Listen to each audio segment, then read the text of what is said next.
बिस्मिल्लाहिर्रहमानिर्रहीम। अस्सलाम वालेकुम। आज हम बनाएंगे मज़ेदार से चिकन के चपली कबाब। तो जिसके लिए सबसे पहले हम चपली कबाब के लिए गरम मसाला तैयार कर लेते हैं। तो 1 स्पून साबुत दाने, आधी स्पून अजवाइन, 1 स्पून साबुत ज़ीरा, 1 स्पून काली मिर्च और ये बड़ी लाल मिर्च सूखी हुई, जिससे बड़ा खुशबूदार बड़ा मज़ेदार ये मसाला तैयार होगा।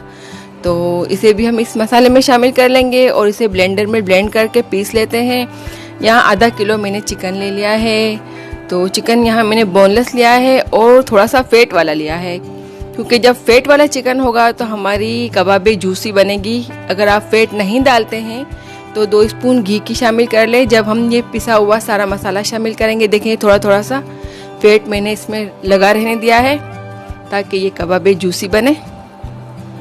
तो अब हम इसे ब्लेंडर में ब्लेंड कर लेते हैं। चाहे तो आप अपने गोश्त वाले से इसका बारीक सा कीमा करवा लें। मैं ब्लेंडर में ब्लेंड कर लूँगी। तो देखिए यहाँ मैंने ब्लेंडर में ब्लेंड कर लिया है कीमे को, चिकन को। और ये देखिए गरम मसाला भी हमारा मैंने पीस लिया है मोटा मोटा सा, इसे बिल्कुल बारीक नहीं किया है।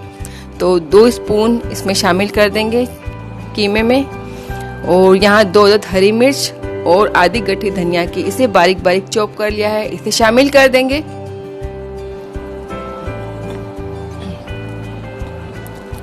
अनारदाने जिसे मोटा मोटा सा कूट लिया है ताकि ये मुंह में ना आए।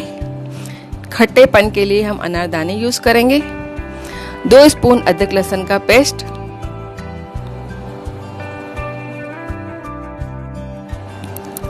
1 स्पून मकई का आटा। अगर मकई का आटा नहीं है तो आप गेहूं फ्लोर भी शामिल कर सकते हैं, ये बाइंडिंग के लिए। यहाँ कुछ खुश्क मसाले ले लिए हैं। 1 स्पून लाल मिर्च, आधी स्पून नमक, आधी स्पून कटर मिर्च, 1 स्पून पिसा हुआ धनिया, आधी स्पून हल्दी पाउडर, इसे शामिल कर देंगे। यहाँ 1 अदद बड़ी प्याज ले ली है, जिसे बारीक चॉप कर लिया है।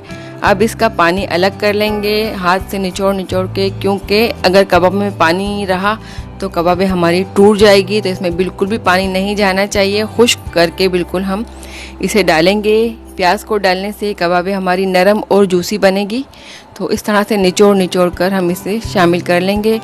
चिकन को भी बिल्कुल खुश्क करके इसका कीमा बनाना है, गीला बिल्कुल नहीं होना चाहिए, पानी नहीं होना चाहिए इसमें, वरना हमारी कबाबें टूट जाएंगी। तो बहुत अच्छे से इसे मिक्स कर लेंगे और बहुत अच्छे से मिलाकर इसे 1 घंटे के लिए रख देंगे। देखिए इस तरह से बाइंडिंग हो रही है हमारी कबाबें, इस तरह से बारीक बारीक सा कीमा है। तो 1 घंटे के लिए हम इसे रख देते हैं। तो यहाँ 1 घंटा हो चुका है। तो अब हम इस तरीके से कबाबें बना लेंगे। इस प्लास्टिक पेपर पे मैंने ऑयल लगा दिया है, आप दूसरे पेपर पे भी ऑयल लगा देंगे ब्रश की मदद से। और अब हम थोड़ी बड़ी बड़ी सी अपनी कबाबें बना लेंगे।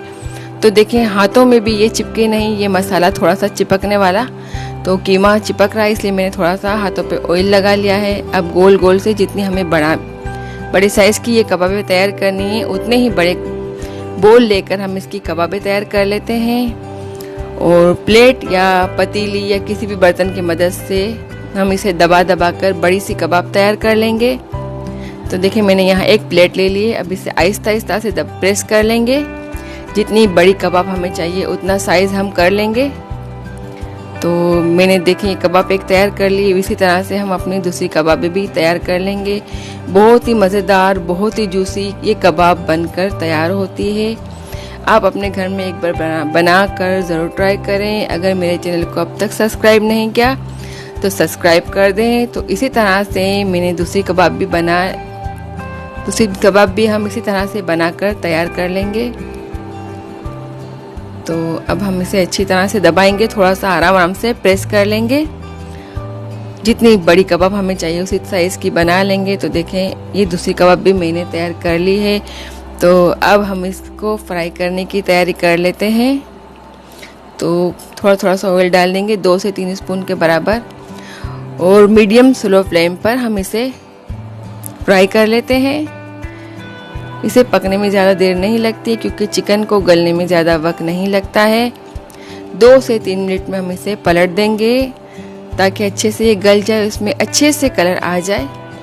तो अलट पलट करते हुए हम चेक कर लेंगे कि एक तरफ से देखिए अच्छे से कलर आ चुका है। अब दूसरी तरफ से भी हम इसी तरह पका लेंगे। तो देखें ये हमारी कबाब तैयार हो गई है। और बहुत क्रिस्पी सी, बहुत मज़ेदार सी। देखिए बहुत अच्छा सा कलर आ चुका है और कबाब अच्छे से पक गई है। मीडियम स्लो फ्लेम पर हम इसे सारी कबाबों को फ्राई कर लेंगे। तो स्पेस के हिसाब से ही हम एक एक करके कबाबें डालेंगे। तो देखिए मेरी कबाबें तैयार है और बहुत मज़ेदार बनकर तैयार हुई है। अगर आपको मेरी ये रेसिपी अच्छी लगे तो लाइक करें, सब्सक्राइब करें, अपनी फैमिली और फ्रेंड में ज़रूर शेयर करें। दुआओं में अपनी हमेशा याद रखें। अल्लाह हाफिज़।